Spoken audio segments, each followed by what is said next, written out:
میرے حبیب کریم سید عالم صلی اللہ علیہ وسلم نے فرمایا، اللہ کریم نے بندے کو، مخلوق کو پیدا کرنے سے پہلے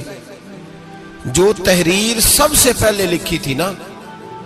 اللہ نے اپنے پاس جو جملے سب سے پہلے لکھے تھے بندے بنانے سے بھی پہلے، وہ فکر یہ تھے کہ ان رحمتی سبقت اعلی غضبی، رب کریم نے لکھا تھا بے شک میری رحمت زیادہ ہے، میرا غضب زیادہ نہیں ہے۔ اس نے لکھا تھا کہ میری رحمت ہمیشہ میرے غضب پر غالب رہے گی، غلبہ رحمت کا ہے۔ سنیں بڑی پیاری حدیث، بڑی خوبصورت حدیث، کنز المال میں دیگر کتب احادیث میں ہے۔ حضرت ابو ہریرہ رضی اللہ تعالیٰ عنہ فرماتے ایک بابا جی نبی پاک کی بارگاہ میں آئے، اور جب وہ واپس جانے لگے تو میں نے عمر پوچھی تو عمر تھی 96 سال۔ کہتے ہیں بزرگ جب آئے نا تو یہ بھویں جو ہے نا ان کی سفید ہو کے تو یوں آنکھوں پہ آ گئی، بڑی چھڑی بابا جی نے پکڑی ہوئی اور دونوں ہاتھ پکڑ کے نا چھڑی کے اوپر جھکے ہوئے ہیں ایک جانب، قربان جاؤں۔ کہتے ہیں جب وہ بزرگ مسجد میں داخل ہوئے تو میرے رسول نے کھڑے ہو کے استقبال فرمایا، کھڑے ہو، اور نبی کریم صلی اللہ علیہ وسلم نے آگے بڑھ کے بابا جی کو بازو سے پکڑا اور بٹھایا، حضور بیٹھ گئے۔ کہا بزرگوں کیسے آئے ہو؟ تو کہتے ہیں وہ بابا جی بات کرتے تو آنکھ کھول کے پہلے حضور کا چہرہ دیکھتے، پھر وہ بات کرتے تو ان کے لب و لہجے کے اندر بڑی پریشانی، بڑی تکلیف، بڑی مایوسی۔ عرض کرنے لگے یا رسول اللہ، حضور زندگی ساری گناہوں میں بیت گئی ہے، حضور غلطیاں ہی غلطیاں، یاد ماضی عذاب ہے، یا رب چھین لے مجھ سے حافظہ میرا۔ اے اللہ کے رسول بڑی لمبی فہرست ہے، پاپ ہی پاپ ہے، کالے سیاہ دفتر ہے۔ یا رسول اللہ صلی اللہ علیہ وسلم جب پلٹ کے دیکھتا ہوں حضور مجھے نیکی دکھائی نہیں دیتی۔ حضور اس عمر میں آپ کا ایک صحابی ملا ہے، اس نے بات سمجھائی ہے تو تھوڑا خیال آیا ہے، لیکن یا رسول اللہ صلی اللہ علیہ وسلم اب میرا وجود بیکار ہو گیا ہے، حضور بوڑھا ہو گیا ہوں۔ تین باتیں کہیں بزرگوں نے اور نرالی کہیں، کہنے لگے یا رسول اللہ صلی اللہ علیہ وسلم، حضور اب تو میری کمر بھی سیدھی نہیں ہوتی کہ میں نماز ہی صحیح ادا کر سکوں، بوڑھا ہو گیا ہوں۔ یا رسول اللہ صلی اللہ علیہ وسلم اب میرے اندر طاقت نہیں کہ میں محنت مزدوری کر کے صدقے اور خیرات دے سکوں۔ یا رسول اللہ صلی اللہ علیہ وسلم اب میں تلوار لے کے جہاد بھی نہیں کر سکتا، حضور نہ میں لمبی نمازیں پڑھ سکتا ہوں، آقا نہ میں صدقات و خیرات دے سکتا ہوں، محبوبہ نہ میں دین کے لیے کوئی جہاد کر سکتا ہوں، بیکار وجود ہے، بیکار بیکار وجود کو تو گھر والے برداشت نہیں کرتے، بچے دعا کرتے ہیں یا اللہ ابا جی کو پردہ دے دے، اماں کو پردہ دے دے، بیکار ہو گیا ہوں، اور آج آیا ہوں تو مجھ بیکار کو میرا رب قبول کر لے گا؟ آج کلمہ پڑھوں تو بیکار ہوں، کسی کام کا نہیں، نہ نماز نہ صدقات نہ جہاد، قبول کر لے گا؟ حضرت ابو ہریرہ فرماتے ہیں جیسے برسات میں بارش کی جھڑی لگتی ہے، یوں مصطفیٰ کی آنکھوں سے جھڑی لگ گئی، حضور کھل کے روئے، کھل کے۔ اور میرے حبیب پاک نے فرمایا بزرگوں بڑے مجاہد ہیں، دین کے لیے جہاد کرنے والے بڑے ہیں، رب کریم کو آپ کی تلوار کی اتنی حاجت نہیں،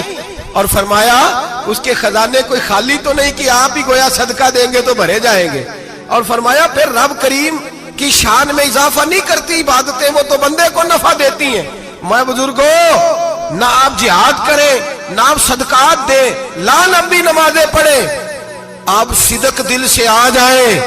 اللہ کے رسول کا وعدہ ہے رب آپ کو بغیر حساب کتاب جنت عطا فرما دے گا۔